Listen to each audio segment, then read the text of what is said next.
There's a story I often tell, about a young man who wandered into our monastery one evening. His shoulders were slumped with the weight of doubt, and his eyes reflected a quiet desperation. "I've spent my whole life searching for someone to save me," he said. "But no one ever comes." I looked at him and smiled. "Perhaps," I replied, "the person you're waiting for, is you." My friends, how often do we look outside ourselves for rescue, for someone to fix us, guide us, or validate our worth? Yet the truth I've learned over many years is this: the greatest hero of your story is already within you. Today, I want to talk to you about how to step into that role, how to embrace your power, and how to become your own hero. The first step is understanding that no one can complete you. Society often tells us that we're only whole when we're loved, praised, or supported by others. But relying on external validation is like building a house on sand. It shifts and crumbles with the tides. Let me share a story.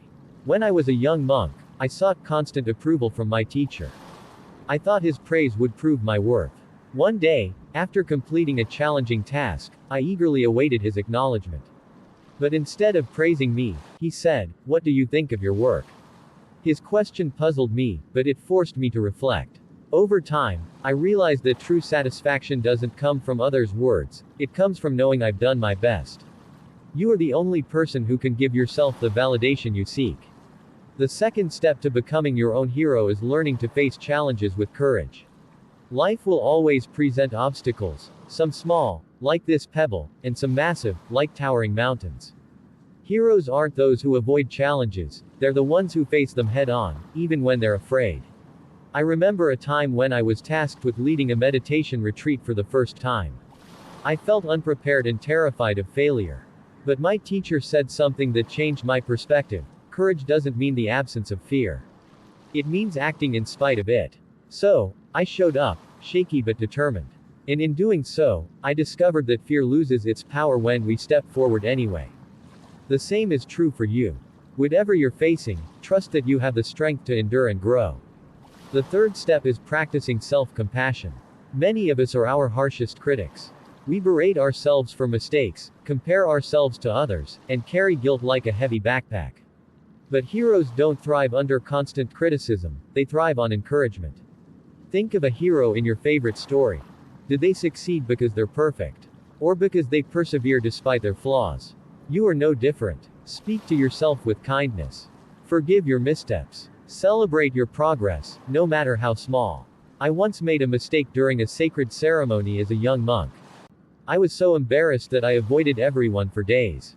When I finally confessed my shame to my teacher, he laughed gently and said, "Mistakes are just teachers in disguise. Treat them as friends, not enemies." That lesson freed me, and I hope it frees you too. The fourth step is taking responsibility for your happiness. It's tempting to blame circumstances, other people, or even fate for our struggles.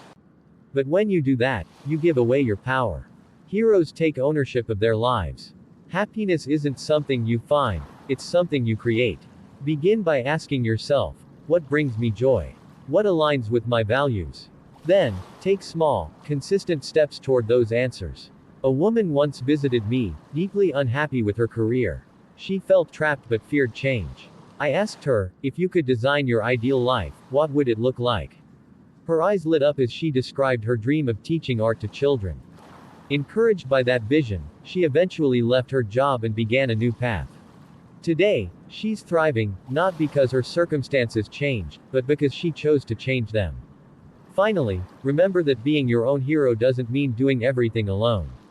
Even heroes have allies. Seek support when you need it, but don't rely on others to save you.